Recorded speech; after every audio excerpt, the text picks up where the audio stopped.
Professor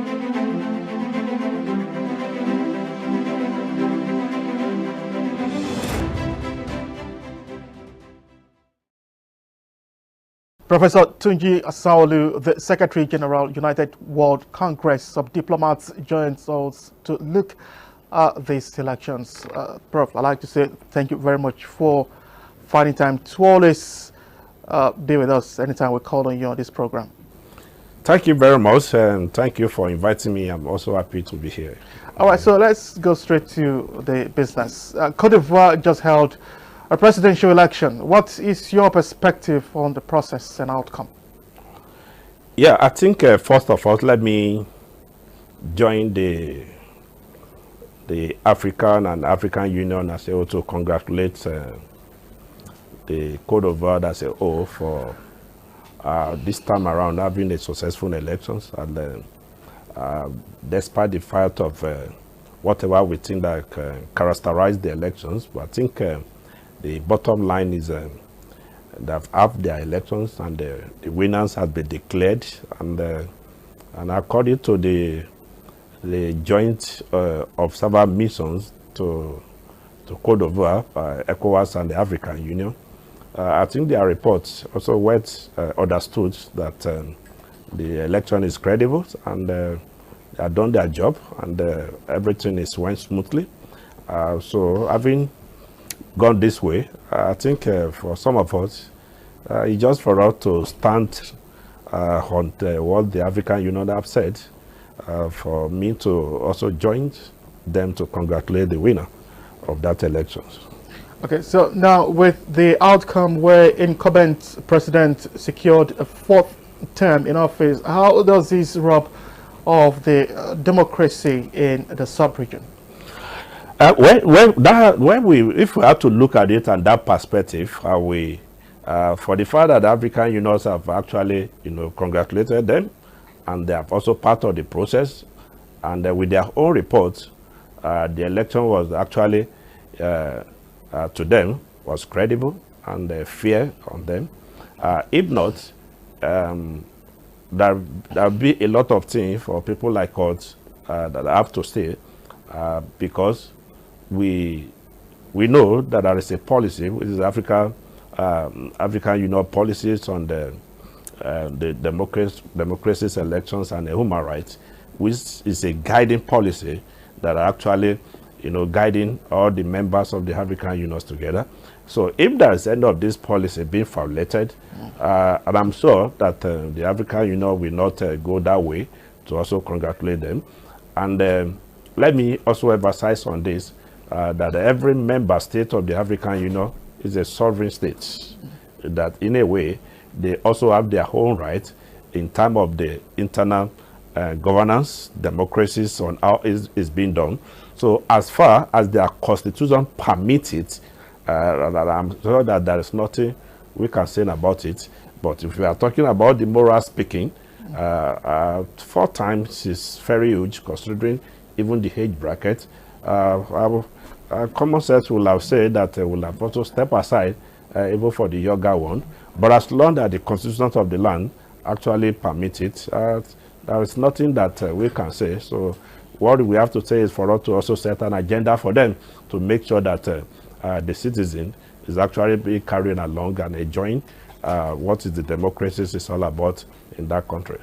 All right, so Paul Biya, for instance, the outcome of this election has been a major concern for the younger generation, to say. And if you look at what has happened, 4th time, 87 or above 87 years old, so to say. But this trend in Africa, what does it portend? What kind of, antecedent is this setting in terms of how it affects the African democracy and the way the world views African leaders?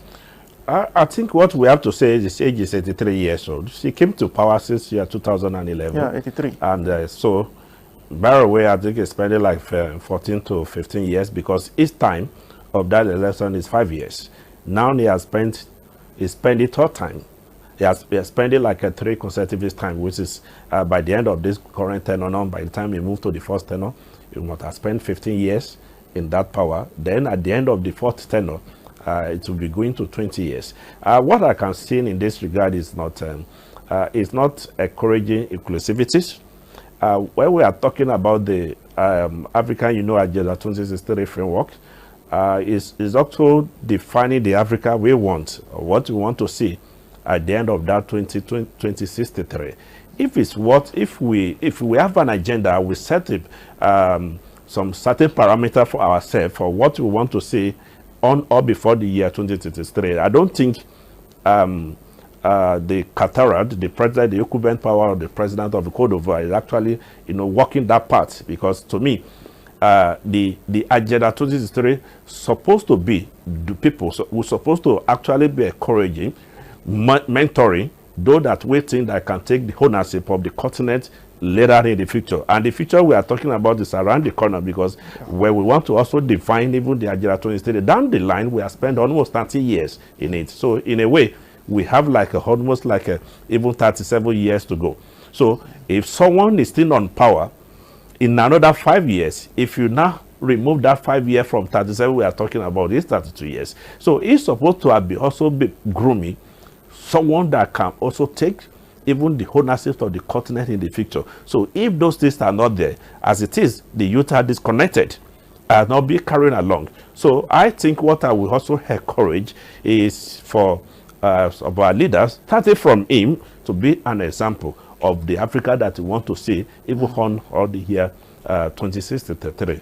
All right, so well said again, but what aspect of governance and reforms would you expect the incumbent and the president-elect to focus on in order to advance the economic and political growth in Ivory Coast? Yeah, when we have to look at the governance itself, it can be defined whether good or bad.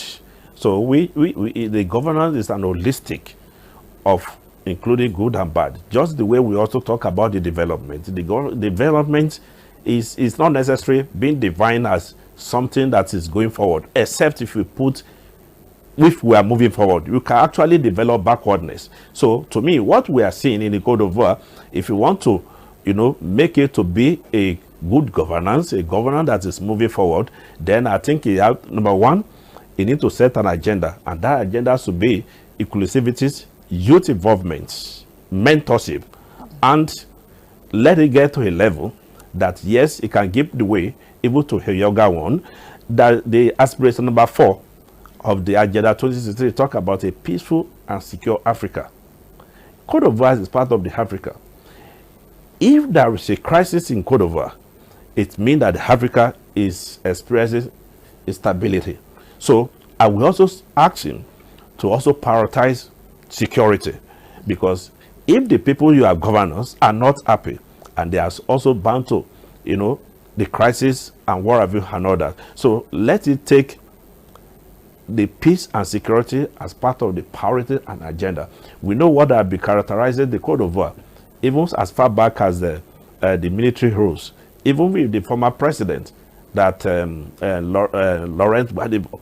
We know the role that Nigeria actually played, even when he was refused to step down, of even the president, even that also in this equivalent president at his own time. So peace and security is something that are being threatened in Côte d'Ivoire. I will advise this president to take it as a matter of urgencies and economic improvement.